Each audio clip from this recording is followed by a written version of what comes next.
Okay, ready? Let's hear what we got. Oil pressure? Check. The accident flight is very short, less than 3 minutes. So we listen to the CVR starting from the takeoff roll to the end of the flight. Before taxi checklist. Propeller brake, Off. nose wheel steering. On. Procedure complete. Checklist complete. So far, the following procedure to a T. You have to make your procedure very clear. Well, let's see what happens closer to takeoff. Engine instrument check, normal. V1. V1. Rotate. Transition 235, contact approach, a 119.7. Good day. What's that sound? Must be the engine 2 fault warning. When the master warning first activated, they were approximately about 1,200 feet above ground level. We're flying an ATR 72600. It shouldn't be a huge problem. If they follow the procedure, do everything correctly, they should be able to fly back to land without any problem. This is a crucial moment. Let's hear what they're going to do next. I have control. Investigators hear the sound of the autopilot turning off. He's disengaging the autopilot. He shouldn't be doing that. It's hard to understand why the pilot flying disconnected the autopilot during an emergency situation. He just made a difficult situation worse.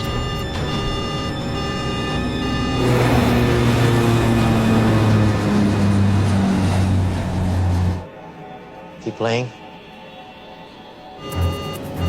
Okay, engine flameout check. Check.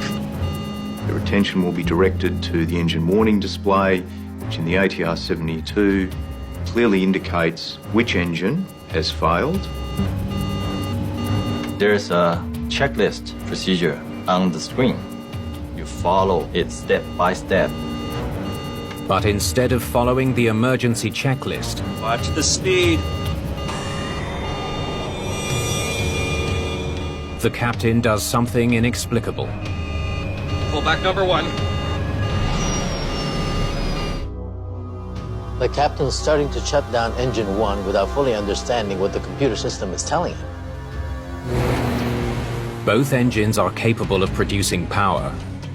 But because the right engine has feathered, it has lost thrust, behaving like a car in neutral gear. When the captain pulls back the left throttle, he leaves himself with no thrust from either engine. He didn't seem to fully appreciate that that had ultimately resulted in number 1 engine being shut down. How could he do such a thing?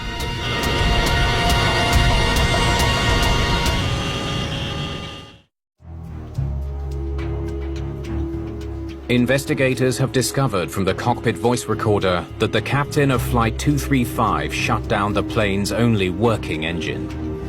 Why didn't the first officer stop him? They continue listening to the recording, trying to understand why the captain's mistake wasn't corrected in time. I will pull back on engine 1 throttle. You can't just say he's going to shut down the engine. Pilots are supposed to run a cross-check, where one pilot verifies the actions of the other. When the pilot flying shut down the operative engine, he did so very quickly without discussing it with the pilot monitoring. He's acting before even confirming what the emergency is. When there's a warning come up, the procedure says you identify the problem before you act. No, wait a second. Cross-check. The pilot monitoring, to his credit, did try to stop the pilot flying from manipulating the engine number 1 power lever, and he announced he wanted a cross-check, but there was no definitive confirmation from the pilot flying that the problem was engine number 2. Heading mode. Instead, the captain interrupts the first officer to ask for a new heading. We're below 2,500 feet. Come on. 0. 095. The first officer did tell the captain to wait. He knows that the captain was pulling back on the wrong engine. And when he did try to question it, the captain just confirmed what he was doing. All of a sudden, they've got a dual engine failure, and the pilot monitoring, I think, has been caught off guard, and he's not really sure what's gone on.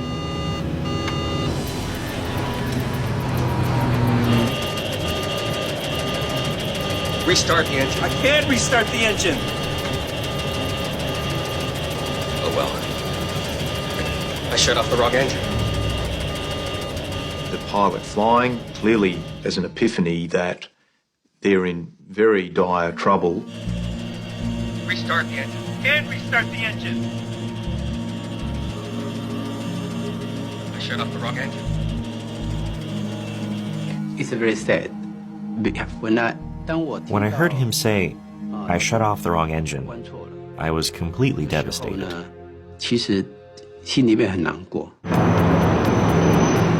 By the time the captain realizes his mistake, it's too late. Impact! Brace way back! Oh!